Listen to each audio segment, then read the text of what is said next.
1407 Graymalkin Lane. This is the living member of the X-Men. Don't let anyone tell you different. Okay, we are doing a special review of Wolverine generation, all the new Wolverine generations. This was done by Marjorie Liu, the artist. I have all my notes right here. It's nuts. It was Tom Taylor. Tom Taylor, yes, I like his stuff. Great stuff. Yeah. All right, and joining me is Jonathan Loves the X-Men on Twitter. He's the one who brought this to me, and I remember reading this one time and just kind of like moving on because there was a lot of X-Men going on at the time. Like this was like mid to late 2010s. Back when Disney was actively trying to kill the X-Men. They say they didn't, but we all know. Yeah. Welcome to, but welcome. Thank you for coming. Thank you for showing up. Thank you. Appreciate you. Sure. Thanks for having me on. Yeah, I'll take any chance to talk about the X-Men. And, when you gave me the option, I, figured I was going to bring up something related to Laura. And this is simple enough. It's a one shot. It doesn't really tie into any ongoing story or narrative or tie into anything other than, you kind of just need to know two things. And, they kind of tell you in the comic, Laura is Wolverine. And also, important to note is that this was during a time when Logan was permanently dead in the comics, which means absolutely nothing. But he was. This is all true. This is all true. He was gone for a few years before Marvel did what they did, or comics did what they did, and they brought him back. But this was a really sweet comic, and so I thought, I love Laura. It's about to be her 20th anniversary, so 20 years. 20 years. That was a long time ago. That was a long time ago. Sure makes me feel old. All right. I love Laura too, and I remember when they brought her in originally, they a lot of fan casting were trying to put Summer Gao, the actress from Firefly, as X-23 at the time. And remember, this is like 2003, 2004. So like this is when Joss Whedon was still, he was still like a lord of nerdom. But like she had to look, and it just never happened. Like this was a really fun story, but I had trouble trying to pinpoint when this happened. Like sure. When all I got is it's happened during Claremont's run. That's the only thing I got. Yeah. I think that's all you really need to know. It's tied into Logan and Japan. It's when Akiko, a.k.a. her name's Amiko though. Like that's another thing that bothers me. Yeah. I had to go back, and it's like her name's Amiko. Why is it? They're not. They're not. Those are different letters. But it's comics, so sure. Yeah. And, she was a little girl. So, it's pretty early on in Logan's Japan days, I suppose. And that's like, again, that's all you really need to know. That's what's kind of nice about this. The Generations series was a nice little tie-in to the characters who are currently in the mantles of iconic characters that, just kind of went with, I don't know. I don't think any of them really tied into any specific continuity. I definitely read a couple of the others, but this one's the most important one to me. So it's not like you need to read, X-Men numbers 200 through 242 in order to understand the story. It's just kind of like, it's about Laura and Logan and their dynamic. It's a really sweet story. It's beautifully written and it's beautifully drawn. It's a great little one shot, and I'd recommend it to anybody. Like if you're a fan of Logan and or Laura, this is just an easily accessible comic to pick up. Absolutely. Like, I've been reading. I like to do my research on these books and like read the reviews. A lot of people were saying like, "Oh, Wolverine is being written badly for this," and it's like, no, they're not saying how he's being towards Laura. She's talking about how he's being towards Miko, like because like Laura knows that Wolverine, like Logan, wasn't there because he didn't know she was, all that other stuff happened. So like, but she was trying to tell him like, hey, you know, Amico kind of needs you. Like you're off being a superhero and you're like saying, oh, you're trying to protect her by staying away, but she still gets kidnapped when you're away. So what's going on? Like, yeah. But I also feel like, that's not it's not wrong. I mean, that's kind of that's what Logan does. It's like, I'm a gruff loner. Leave me alone, bub. I'm gonna go drink a beer and get into a fight. Like that's just that's who he is. I mean, that's and like we see him do that to like the X-Men sometimes. But it is different when it's with a kid. But he did leave her in I'm pretty sure it's been a long time since I read any of that storyline, but I'm pretty sure he left her in Mariko's care. When he went off to do his gruff loner thing. Yukio, yeah. Yukio. He left her with Yukio. Gotcha. Yeah, okay. there have been some really good stories with that. Like Larry Hama did one back in the 90s with her right after Onslaught. That was really nicely done. And Frank Terry did one, the Logan Files. That was fun too. But we never just see them just hang out. She's always getting kidnapped. Yeah. Like, how does all his enemies know where she lives? Like, yeah, I mean, yeah, and that's the thing, I mean, it's Logan. He's got to rescue the damsel in distress, I suppose. The child being kidnapped, and Logan is the big hero coming to save the day. So, and I mean, I get that. I mean, you had a bunch of people, looking to Logan as that sort of like, loner, and tough guy, and coming in the nick of time to save the day, and that's fine. But what was nice about this is it's another one of those stories, but it's also like he's not doing it alone. He's doing it with Laura, and in a lot of instances here, Laura is leading the charge. She's like, she even says to him at the end of the issue, like, it shouldn't have to take her being kidnapped for you to just like try and spend some time with her. But at the same time, like, she's got to do what she's got to do. She leads the charge to go and find her and rescue her.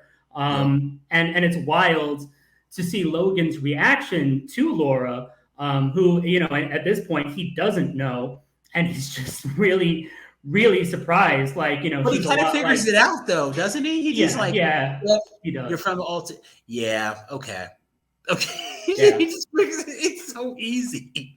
Yeah, but it makes it more impactful that he doesn't lead with that. He's not like, you smell like me. It's not until the end that he says out loud, where he's like sort of putting it together, and he says, I haven't seen my mother's eyes in a long time. And like, honestly, like Logan to me, like he's fine. I give him like a lot of, can I curse? Is that okay? Yes, please. I give him a lot of shit online and on the podcast I used to do. I don't think he's a bad character. I just like giving him shit because he's not going anywhere. He's so popular. It doesn't matter what I say, but he's fine. But it was really sweet to see him say these things and sort of get emotional. Like, I haven't seen my mother's eyes in a long time. And like, I can't wait to meet you. And yeah, them hugging, it's honestly, it's really touching. Like, that's what I'm saying. This was so well written, because this could have been any other Logan story, but you throw Laura into the mix and it just adds more layers of depth and emotion to it. It's just like, I love the fact that some writers remember that he's supposed to remember his entire life. Yeah. And we've never really got back to that. Like, where does he stand with everything? Like, does he? there's so like, but yeah, this is why you know what? Sorry. Yeah. No, I was going to say it doesn't matter at this point. It doesn't matter. It doesn't matter what's true or it's not true. Just it's kind of like, pick whatever you want. Pick your own Logan adventure at this point. Like whatever you want to be true is true, and whatever is missing is missing. I honestly wish like Jonathan Hickman had written the definitive Wolverine history, because like he tied up some things without putting too much effort in, and we were just expected to buy it, and I did. I'm fine with it. The whole Monet can just transform into Penance, and so can her young sisters. I'm not going to question it because it got too silly and too convoluted, and people are like, "What's true? What's not true? Are they separate? Are they not? Is Penance's name Hollow?" It doesn't matter. It doesn't matter. Jonathan Hickman said this is the way that it is. You bitch about it all you want on Twitter, but ultimately you're going to keep reading the comics, and I am. So it worked. Same thing with Mimic. For a while, for a long time, we're like, he's not a mutant. He's not actually a mutant. And then Jonathan Hickman said, yeah, he's a mutant. And you know what? Yeah, okay. He is. Argue about it all you want, but this writer said that it's true, and that's too bad. That's just the way it is now. So yeah. But here's the thing. Yeah, I love. All right, first of all, I love what you're saying. It's all true. I just wish that Marvel, like, they have interns. They can fact check this stuff. There's like, there's a be like, okay, this happened. We can build on this. It's just like it's little tweaks. Like that's just me. I think that there's a way that you can reward new fans and old fans at the same time. Yeah. Marvel is still on that. Every comic is somebody's first, and it's like, no, get that out of there. People have a computer in their pocket. They go if they want to look up something. Oh, who's this blue furry guy? Oh, that's Beast. Oh, I can find out everything about him. And that's a great point. Because you're not wrong. Like I'm saying it to just kind of be a brat.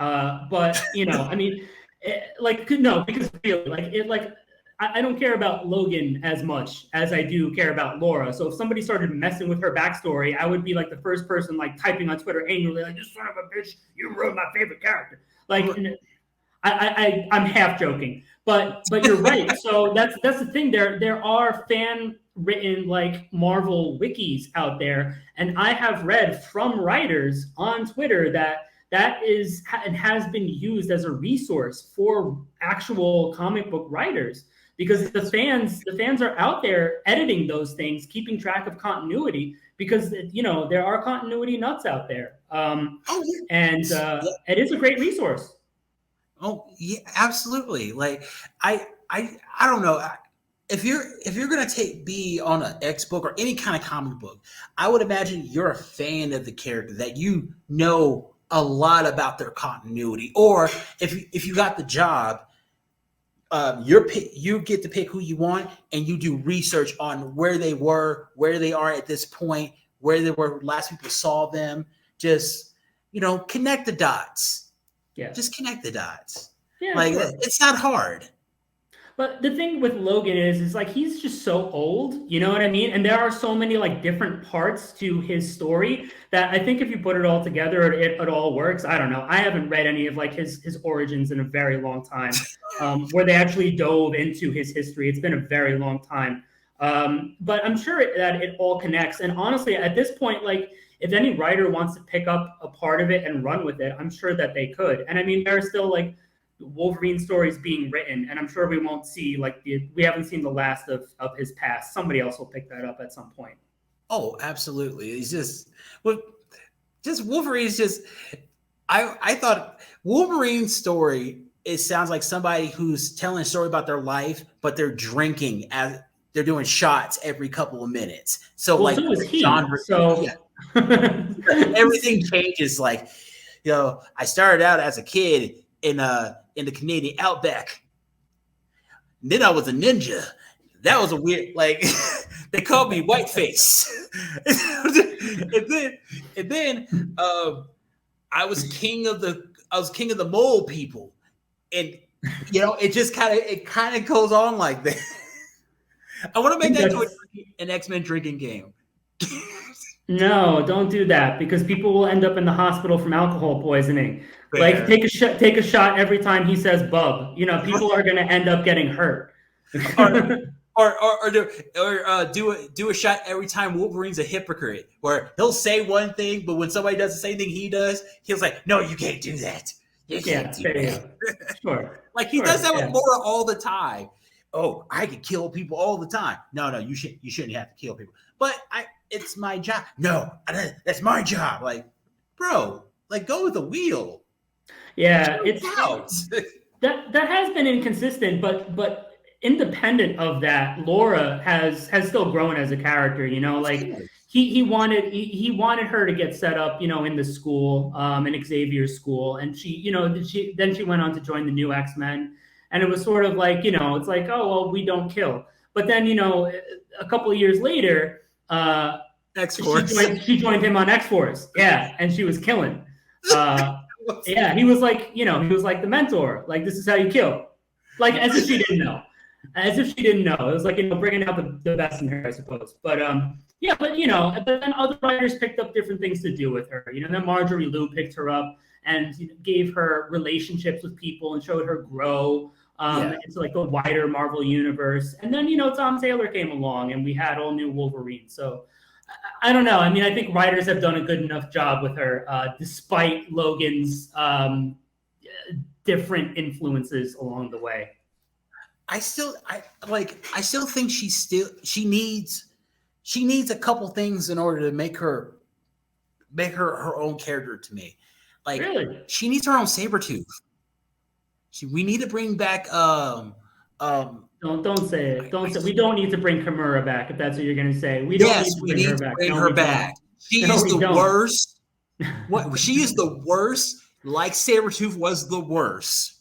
Yeah. We need somebody who is just able to pick her apart, but also she's an asshole, but she enjoys being an asshole. We don't need an origin story for her. She's just a dick.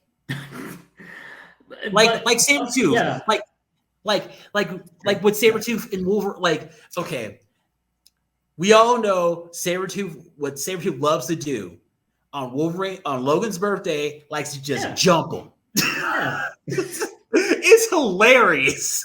It is hilarious. It's very funny. It's very funny. You know, but also like, but Logan is like, you know, a short, hairy Canadian drinker. You know, Laura's a sweetie. I mean, that's what I think. Not that she can't take it, but, you know, to me, like, Kimura was a great villain for a long time.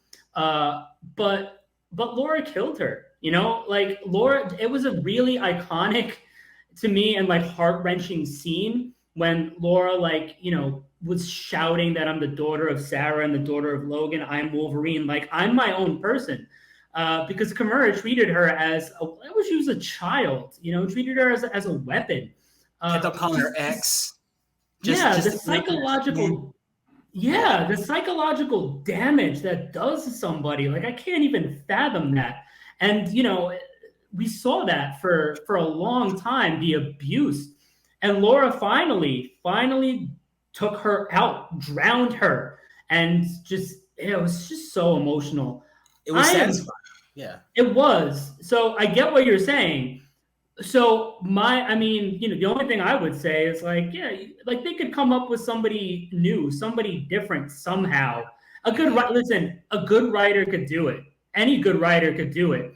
A average writer or whatever, it may make it come across as cheesy, but, you know, a couple of the current X writers would do a great job with it if they wanted to do that. I'm fine with Kimura being gone. But as we know, and as we've already talked about, no comic book character stays dead. So I will be mad, but I will not be surprised if Kimura returns. You know, all right, taking her off the table. You know, I just would. All right, I'm just thinking. I'm just spitballing.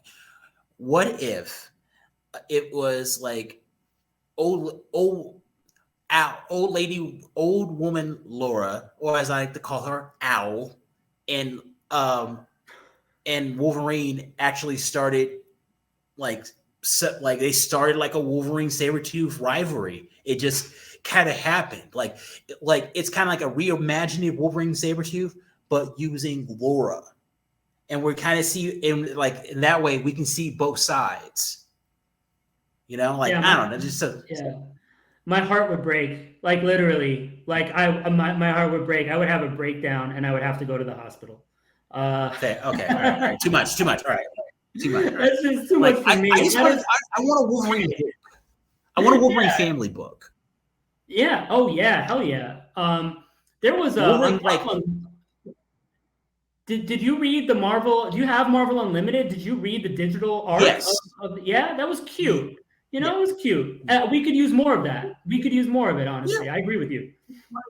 Like, all right, this is what I would do. I would transition Wolverine's book into the Wolverine family book, and where Wolverine's training his heir, but like every 5 issues, he's with somebody different. We get to see him have one-on-one time with Gabby, with a Laura, even old lady Laura. And the first arc would be with Gabby going to Madripoor, and they're in matching suits, like patch suits. She has the eye patch. She's totally going in on it. And she's like, this is gonna be awesome. That's an adorable idea. I actually love the hell out of that. That's a great idea. Right? Listen to me though. Do not pitch that don't pitch that like online or pitch that to Marvel. Just, put that out in the universe, but don't tag anybody. Otherwise they can't use it. I want to see you materialize that, will it into existence somehow, because that is a fucking adorable idea. Right. Just like Wolverine would be the background. It'd be more focused on the kids. Like him and Akira, they start they do something with like Weapon X. Like he takes them to the Weapon X facility, or they go to Japan. Something like just something fun, and we get to see various villains come back. We get to see Sabretooth mess with Laura and actually see them have a conversation, and realize he likes Laura better than he likes Logan. Like, you know what? True. I don't want to. I like you. Like, fuck him. fuck Logan. That's a thing. Yeah, they can go hang out. Yeah. I think it'd be really funny if all the kids started liking Sabretooth more than and Logan's like, he's a serial killer. Oh, please. We all technically are serial killers, Dad. Okay, you can't just throw those labels around. That's true. Yeah, no, and it's funny. I mean, Laura took Sabretooth down in the Generations comic, and really just like the most fantastic way. And I know Sabretooth has also been around for a very long time, but I'm sure he hasn't forgotten being tackled out of a plane by this woman with claws, before knowing who she was, being stabbed repeatedly on the way down, and then getting kicked in the throat and getting a foot claw through the throat. Like that's all iconic. After that, Sabretooth has got to at least respect her. You know what I mean? Oh, yeah, absolutely. Damn right. Of course he does. I think Sabretooth is a horrible person. We know this. But he's also kind of funny, and he's also kind of right sometimes. Like, he's stupid, but he's right sometimes. But he's right. Yeah. Sabretooth is so goddamn stupid sometimes. What is he? No, he's very stupid and a murderer for sure. What is he right about? Okay, he's right about Wolverine. He's saying you say that we're not so different. We're exactly the same. All right, I just admit it. You have some weird thing about it, but you do it. He calls him out all the time. Yeah, and you kind of feel like Sabretooth enjoys his mutation. He really enjoys his mutation. I like being able to do this, and I don't need keys anymore. I can just punch. Sure. Yeah. They're also both hairy, so they have that in common too. So and plus they're secret agents. So like, I'm pretty sure Sabretooth will like in his head like, oh man, I am just like James Bond. I'm pretty sure Sabretooth is a Bond fan. He's like, that's just like me. Just like me. That my entire life. Yeah. Well, we know, I mean, Logan must be a fan because he's got, his disguise is a patch. So he must be a fan too. Real secret agent. I think Logan's more of a Bourne Identity guy. Really? I've never seen the Bourne Identity. Oh, yeah. Like it's Matt Damon, right? Yeah, Matt Damon. Like same concept as the Weapon X program. They take people, wipe the memories, send them on missions, wipe the memories. It's the same thing. It's hilarious. And then when they lose them, like we've got to find this guy. All right. I don't feel like I missed anything then, because if I saw any of those movies, I would have been like, wait a second, they already got Hugh Jackman to do this. I don't need to watch Matt Damon do it too. Yeah, exactly. Only no Wolverine claws. That's all. It's the same thing. No Wolverine claws. No healing factor. Yeah. Redhead though. They bring in a redhead. In the Bourne Identity. Okay, really? It's the same. Yeah. Holy shit. The girl he meets is a redheaded Czech girl. And I'm like, that's Jean Grey. They're telling me that's dude, that is so funny. I had no idea that was all real. Like, hey, I connect the dots, man. I'm just like, wait, it's the same. But I love this issue. I really like I like Laura. I like what she's doing right now. I like the fact that she's an X-Man. She's doing it herself. She's in a really good relationship. She is her own person. I mean, it's kind of messed up right now, but she's good. She's fine. Yeah. No, this because this was a nice time to do it too, because obviously it was only after Logan was killed in the comics that Laura picked up the mantle of Wolverine. So again, this was really the perfect time to do something like this, to pop her back to a time when he was alive and have them team up for something. It ended up being really sweet, because at the end, she's emotional. She misses him. She gives him a hug, after giving him advice on, how to treat this little girl. I don't know. It was funny too to see his reaction first meeting her, how she's faster than him, maybe not as strong, but faster, more precise, more surgical are the things that he's commenting. And, just instinctually tries to protect her, knowing that she has a healing factor. One of the hand members dropped like a grenade or something, and he dove on her to try to protect her from the blast. And again, it was a sweet family moment. And this wasn't her as a kid. Like, she didn't need to be jumped on to be saved from that. And he knew that. Again, she tackled Sabretooth out of a plane.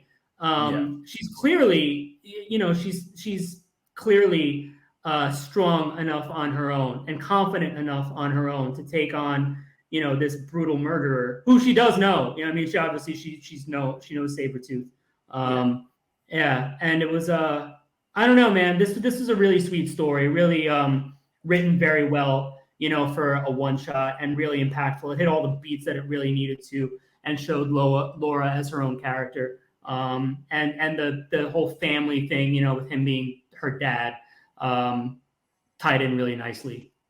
Can we also talk about the matching outfits at the airport that they were wearing? Yeah, I love that. And the metal detector? The metal detector was the funniest thing. She says my nemesis. That was so I'm like, and this is why I think the Gabby and Logan going to matching patch would be like, people would love it. They would just lose their mind. Marvel, hire me. All right. Sure. That's my mantra. Like, hire me. Like, I will. Like, every book will matter. Aw. Every book will matter. That's my goal. Aw. Okay, so I asked you a couple questions, like Yeah. a couple, like before we when we initially started talking. I had 5 questions. What is your favorite era of X-Men? The Krakoan era, the current era. I've been reading mutant books since the early '90s, and obviously I've gone back and I've read stuff through the '60s and '80s as well. But there's nothing has matched the quality of storytelling and the possibilities and really yeah the depth and what it means for mutants as a whole as this era of comics, this era of X-Men comics, which may now actually be ending. But yeah, the greatest thing that the X Office could ever have done was unify mutant kind, give them economic power in the world, which is something that humans understand. Yeah. And give them the power to resurrect themselves. This was something completely different. Obviously, they were still hated and feared because it was the X-Men, but they were able to mostly respond to those threats together. They had more than just the power of their mutations. They had the strength in unity and numbers, the strength in global financial power. They had the strength of resurrection and things that the story was able to mean more than just a death of a character. Right. It's been the best era of X-Men comics, in my opinion. I don't trust Moira. I never did. She's crazy. Like she only came around when she needed something. Just say. Yeah, no, that's fine. That's fair. I never thought much of her as a character. I was like, all right, she's cute. She's got an accent. She's a fine supporting character for the most part. She looks, cute when she's shooting a gun.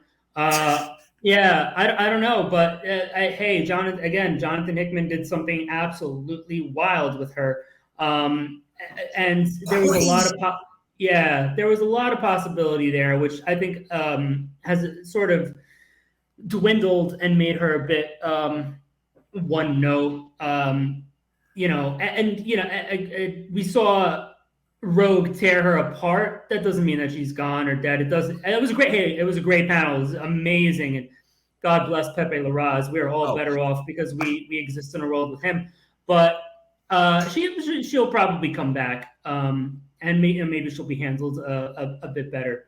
But yeah, no, it's very interesting what they did with Mora. But no, I get what you're saying. Yeah, mutants were treated, hated and feared, backed into a corner, left on the defense for so very long.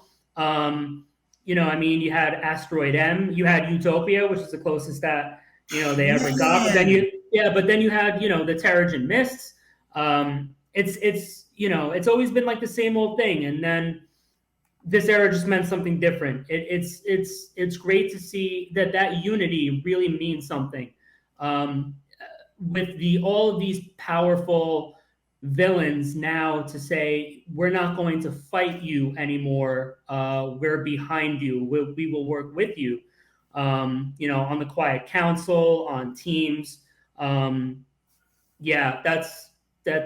was true power. That was true unity, and it's been a beautiful era. One thing about I keep hearing also on Twitter that the Quiet Council is so hypocritical for having Sinister on it, and like this is my defense about it. Okay, would you want Sinister out in the world unsupervised? Right? Like seriously, think about that.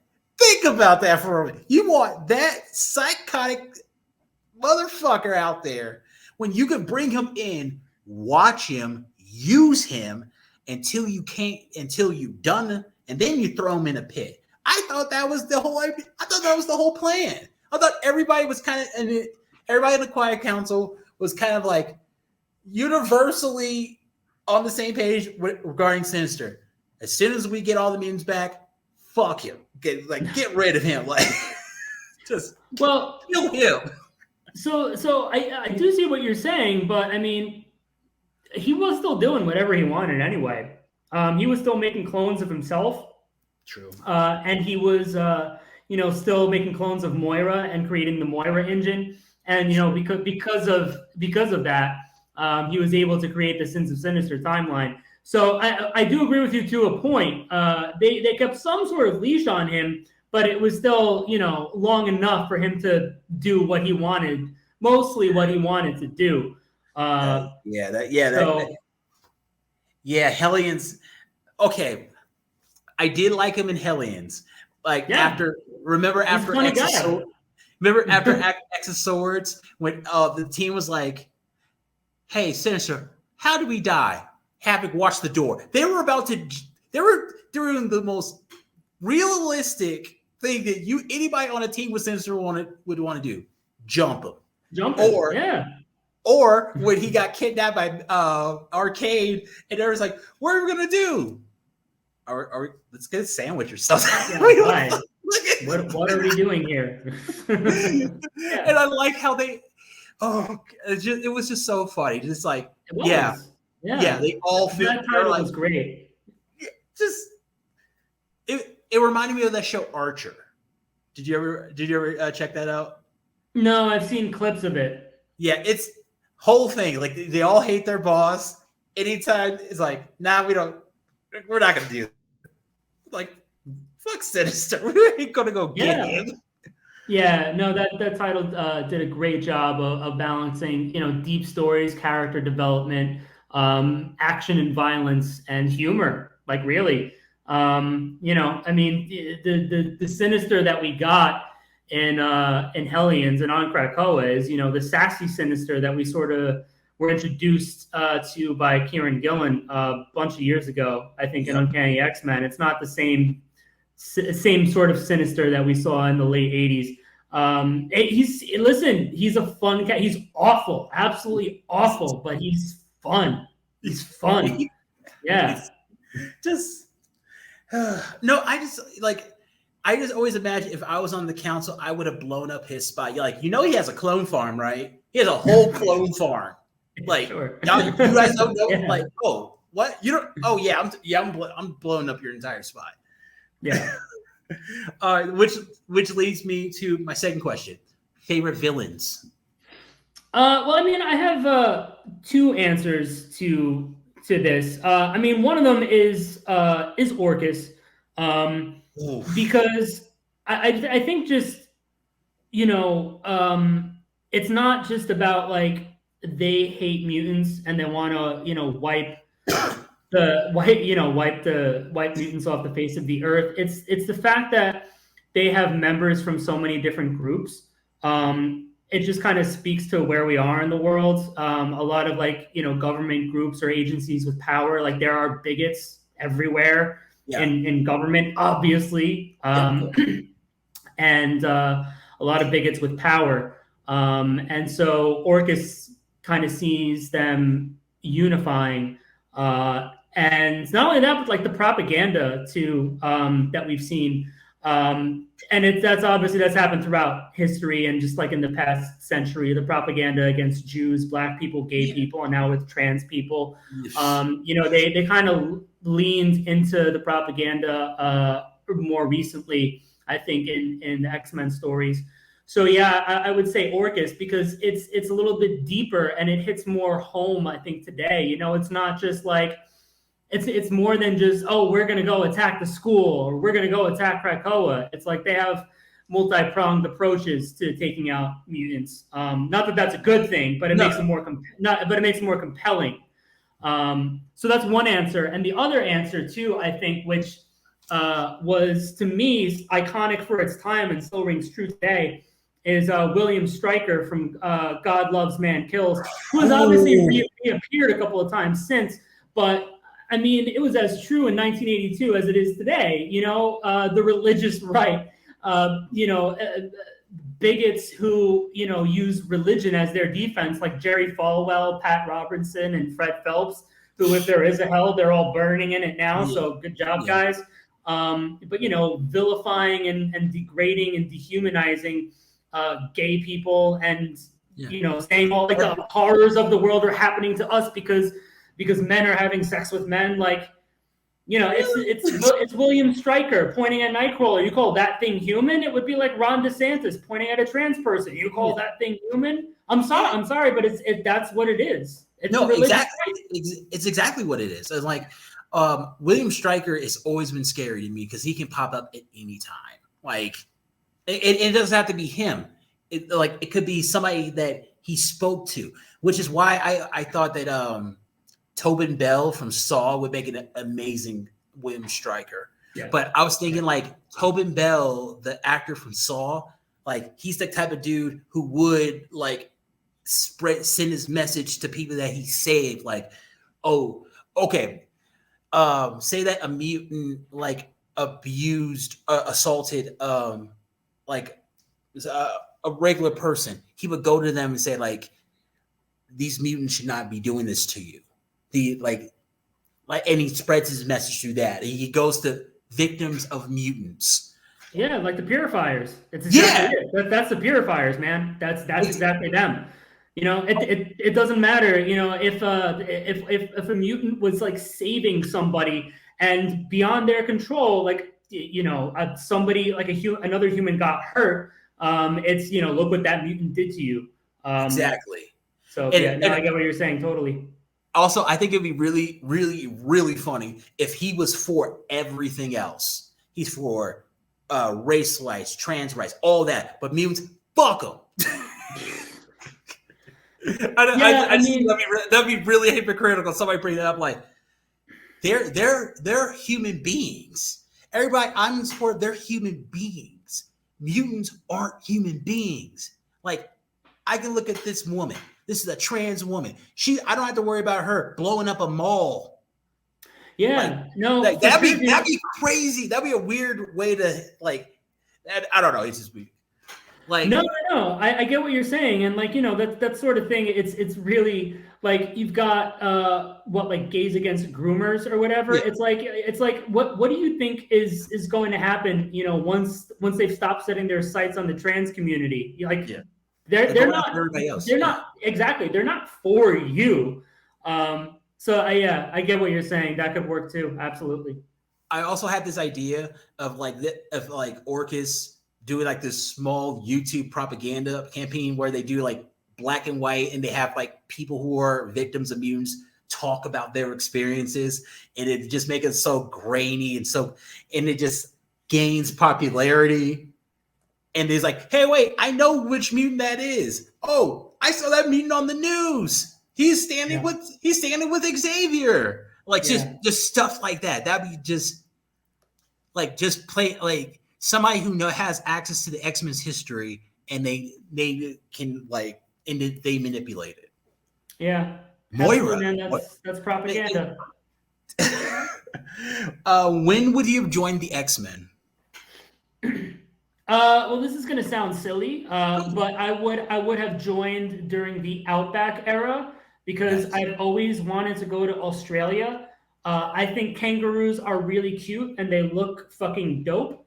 Yeah. Listen, I don't want any Australians to come at me. I understand that they are not friendly. I understand that. I've seen some videos of how uppity they can get, but I still think that they're cute. And also like that's where Pyro is from. And like Pyro's my favorite mutant. Like, I will go to bat for Laura forever. And Pyro does not have the depth that she does, but he's my baby, and that's where he's from. Also, in the Outback, it is hot, and I love the heat. I am a summer baby. So the Outback era would have been my time. My man. I like the Outback era, and also in addition to your Australian mutants, you got Bishop, got Shard, got Manifold, you got Slipstream and Lifeguard. Like you got a bunch of Gateway. Yeah, Gateway was there. Gateway was transporting Yeah, Well, but all that over. was the mid late 80s. Yeah, Gateway was transporting them all over. Good time. Yep. Bishop's grandfather. Bishop's Yeah, grandfather. I always forget. allegedly. I think Manifold's his dad, but that's that Exiles. No, no. All right. Yeah, sure. All right. What powers would you have had? Pyrokinesis, because Okay. again, I love pyro, and I've always loved fire because of pyro. Pyros. Yeah, I mean, I vividly remember seeing the cover of X-Force #5 on a spinner rack at a convenience store, and Pyro was on it, and I thought he looked awesome. And then I read the comic, and I was like, wow, this is awesome. It's great. And so the thing is, if I had pyrokinesis, I could use it for good. Save people, wildfires, which are topical because the world is dying. So I could help put out wildfires. But also, if I ever decide to do some not so good, it would be really handy. Yeah. Oh yeah. Just like it'd be easy. Nobody would know what to do. Nobody would know what to do. Sprinklers would be your ultimate sprinkler systems would be your nemesis. My arch nemesis, yeah, I suppose I would hate sprinkler companies. Pool boys. That would be my arch nemesis name, Pool Boy. I suppose. Yeah, the pool boy. Chasing after me with a net and a water gun. Oh, I'm dead. All right. So pitch for an X book. Yeah, all right. So actually a couple of years ago, I wrote a one-shot like fan thing about Toad, Pyro, and Fred rescuing this character who not many people know about, Fantasia, from an Orcus facility. She was originally after M Day, I think, held in a Shield facility, and Orcus absorbed Shield, as far as I know. So it'd be an Orcus facility now. So anyway, the three of them, her former teammates, go rescue her from an Orcus facility. Again, this worked better a couple of years ago when Crucible was still relatively new, and that was like the thing before the waiting room happened and Scarlet Witch happened. So yeah, it would have worked well. So it was about her, them rescuing her going through Crucible, it being like more of like a loving, heartfelt experience, and the joy that she felt afterwards, surrounded by her fellow mutants, and how happy she was. And I'm not going to get into the things I actually wrote, but the thing is I actually thought that this could have worked as a series, just called The Crucible. Yeah. Or Crucible. So after like the first issue or two, it's like, forget about the gratuitousness of showing the actual fights and the death, but it could have served to tell the stories about those who were depowered, like flashback to what their lives were like, the emptiness that they felt, or just however they felt when they were depowered, and how they feel now navigating Krakoa, now that they have their powers back. You could give them some sort of conflict, whether it's internally, which obviously would be internally. It could be a silly little external story, a mystery that they have to solve and fight someone or whatever. Wind Dancer could have taken on some sort of a threat, as she narrated and spoke about what her powers returning meant to her.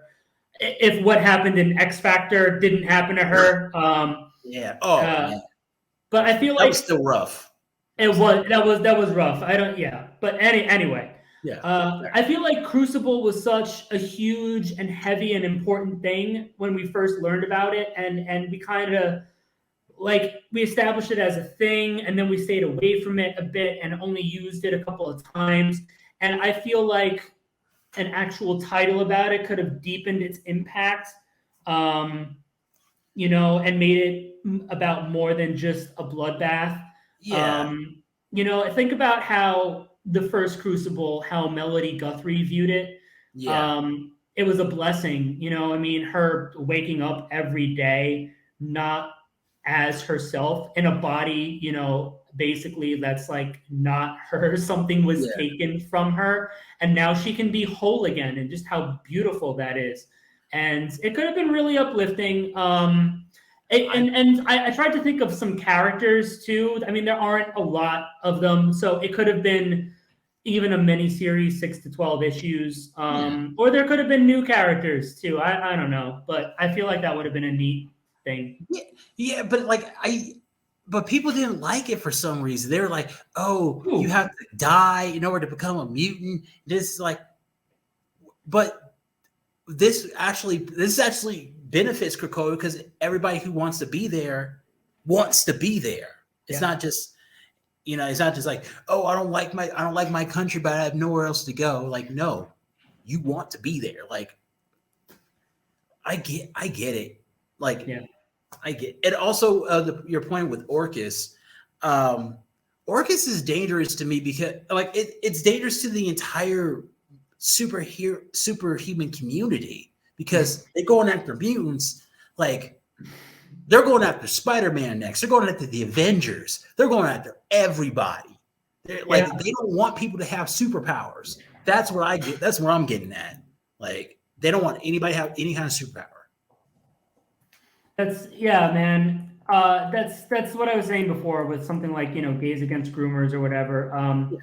It's not going to end. It's it's like first they came for the communists that did not speak out. They came for the Jews that did not speak out because I was not a Jew. They're going to keep going down the list, and ultimately it's rooted in white supremacy.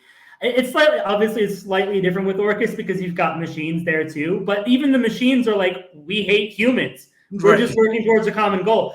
What's going to happen? When Orcus takes out all the mutants, the machines that are part of Orcus are going to start taking out all the humans. Like, this is how Days of Future Past starts. No one wants to talk about it. Like, and the whole thing with I'm like, the whole space station, I'm like, this is the easy.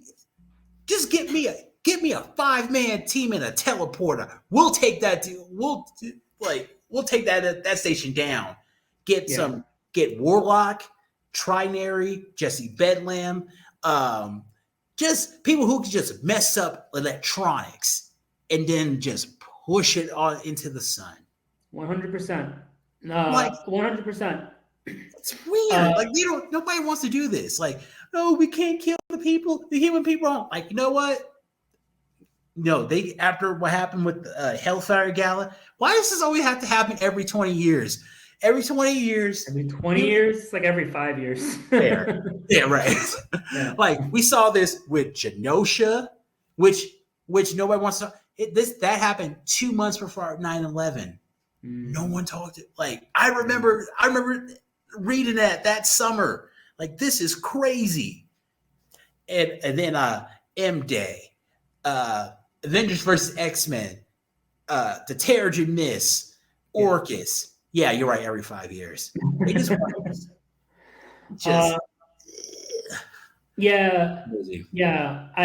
agree. I've got a lot of opinions on Charles Xavier and what he did at the Hellfire Gala. I don't think he was like, he had a knife to his throat. There was nothing he can do. Yeah, he's one of the most powerful telepaths in the world. He was surrounded by a lot of mutants. He could have come up with a plan or anything. He could have listened to somebody else and done anything instead of acquiesce to their demands. I don't agree with what he did. He took away he took away the choice of all those mutants. He took away the choice of all those heroes, their agencies, and he just pushed them into the gates. And we, as of this recording anyway, I mean, we don't know where they are. They could be dead. They may not be. But that's what he did. And guess what? They killed the human hostages anyway. They did it anyway. And all of those mutants could be dead. And so I'm not saying that just because everybody's dead, Xavier was wrong. I'm saying because he made that choice for everyone. Okay, I get that. He was wrong. He's wrong for both things. But yeah, he didn't make the right choice, man. Magneto wouldn't do that. Magneto would have gotten everybody killed. Everybody would have died. And maybe that's possible. Apocalypse too. Apocalypse, maybe everybody would have died too. Maybe all the humans there would have died. Maybe the humans that had the poisoned medicine in them, maybe they would have died too. Maybe more mutants would have died. But at least mutant kind could have responded instead of one man just making the decision for everybody. That's the biggest thing that I have the problem with. And again, I know the way that things have historically been written, and just any other heroes, the goal is not to kill the villain.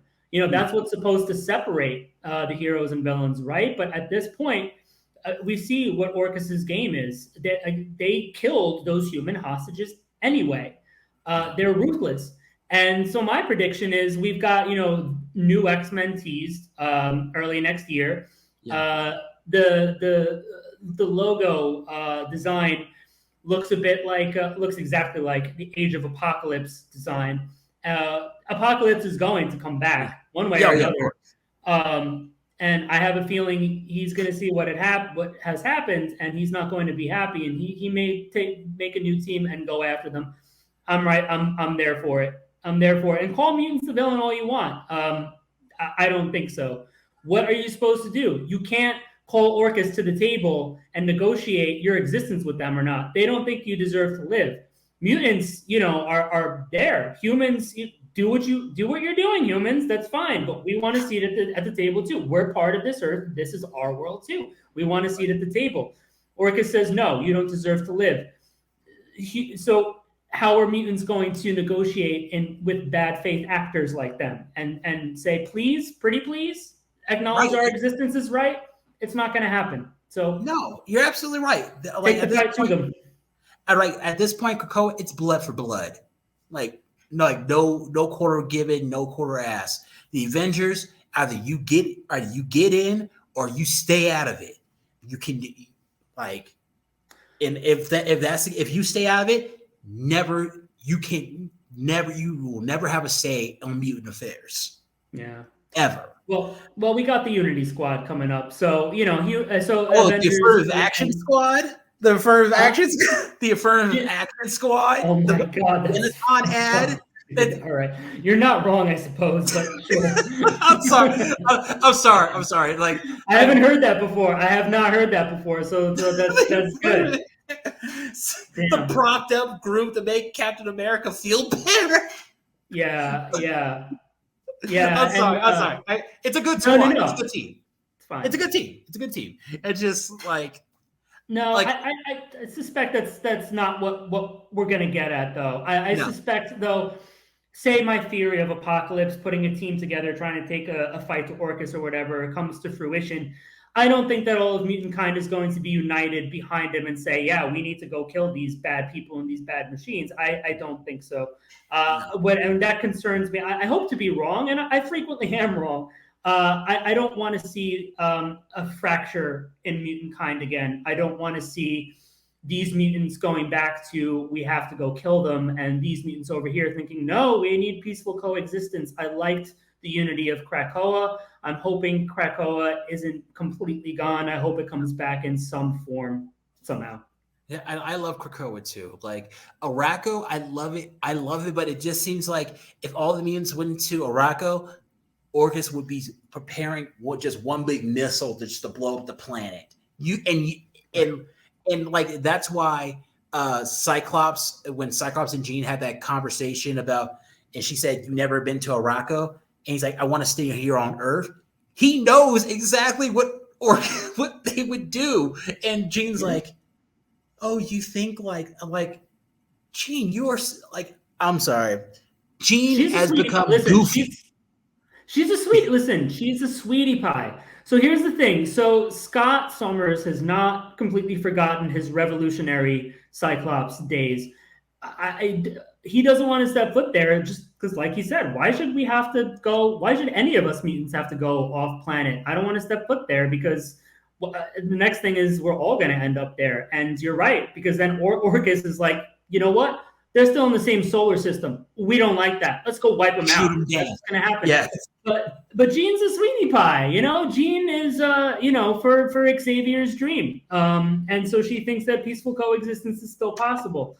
But she's speaking from a place of privilege, though. I mean, and listen, hey, Cyclops Cyclops is also speaking from a place of privilege too. I mean, a lot of mutants are speaking from. We can't say completely because they're still mutants. They're still mutants. Yeah. But regardless, yeah, I think the writing is that way because it's just going to bring conflict in between the two of them. You're not going to have Scott fully on board with Jean. You're not going to have Jean fully on board with Scott all the time, and that's okay. They can have those disagreements, and ultimately, we as a reader are going to get on Twitter and type our little characters and be like, "I'm Team Scott. I'm Team Jean. No, but this and that and whatever." Yeah, it's fine. It makes for conflict. I feel attacked now. Hey man, I'm doing it too. I'm getting out there. I'm putting opinions out there, and I'm even sometimes turning off comments. Like, listen, I don't want to argue with people. Just don't agree with me, but you can unfollow me too. Just I feel with no, but here's my thing with Jean though. Here's my thing with Jean. When she came back and she first said, and she met up with Scott again. She said, "I know everything that you were going through. And if I was still alive, I would have been right there with you." Which, okay, I was like, okay, cool. Where was this mentality with Scott then? Like, what he's been through, and yet you still call him like, you're like, I don't know, man. I don't know. No, I get what you're saying. You're not wrong. I think maybe the only way I can try to rationalize that is honestly because Krakoa is a little bit different as opposed to Scott Summers' journey when Jean was dead. Scott Summers went through a fucking journey. I mean, Scott Summers went through M Day. He dealt with the fallout of M Day in the mansion on that front lawn with the Sentinels. He went through that. He went through it. He went to San Francisco. He went to Utopia. He went through the Phoenix Force and the resurrection of mutants. He went through a lot of shit.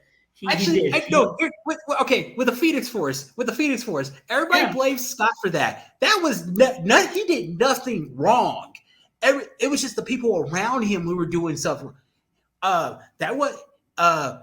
Namor about where the Avengers were hiding? Wasn't Scott. That was Emma. Who was the one who made all the mutants bow to them? That wasn't Scott. That was Emma. Damn. All right. Scott, don't start blaming Emma. Don't start. I'm not blaming Emma. I'm just stating things, factual things that she did, and it's totally okay. She succumbed to the Phoenix Force. Namor is just crazy. We knew he was gonna that. But hey, listen, they all had. He's the one who could do it. He's the one who could control the Phoenix Force because he's so in control of himself. It's still, and then he had everybody jump him. He had all the Marvel heroes jump him. It was the influence of the Phoenix Force. Say what anyone can have their opinions on it. It was definitely the influence of the Phoenix Force. I know how in control Scott Summers is, but still, that was a lot. And it doesn't matter. It doesn't matter because it's over anyway. Scott was trying to get his people back. His people had been lost to the world. Again, we talked about, depowered mutants. Like that was obviously at the pinnacle of it, right? But like the darkest right before the dawn. They were all the depowered mutants, or most of them anyway, were still depowered. Yeah. He wanted his people back. He wanted to take a shot. He shot a shot. No, it didn't go very well. And I know a lot of people have opinions on Avengers versus X-Men, but I'm glad that the X-Men won, and I'm glad that we got a lot of mutants back that way. It was a shitty decision by Marvel, and obviously I'm kind of invested in the X-Men, so I was happy that it worked out the way it did. Yeah, but like, I don't know. I looked at that year, 2012, and you kind of knew who was going to be considered the good guys in that because the Avengers had a movie out that year. And it's like you step back, you look at all the politics of it, you're like, yep. You just see the writing on the wall. Sure. But it was like, but I think the X-Men are in such a great place. And as soon as they get their bearings back, it's I just can't wait. It's gonna be so like you want to unite Krakoa even more. You made everybody into a fist, and they're mad. They're like, we're just partying, just enjoying the 3rd anniversary of our country. Just, we bringing people in. We're not doing nothing wrong. And then all of a sudden you just crash in and kill our Avengers. It's wild. Yeah, it is wild.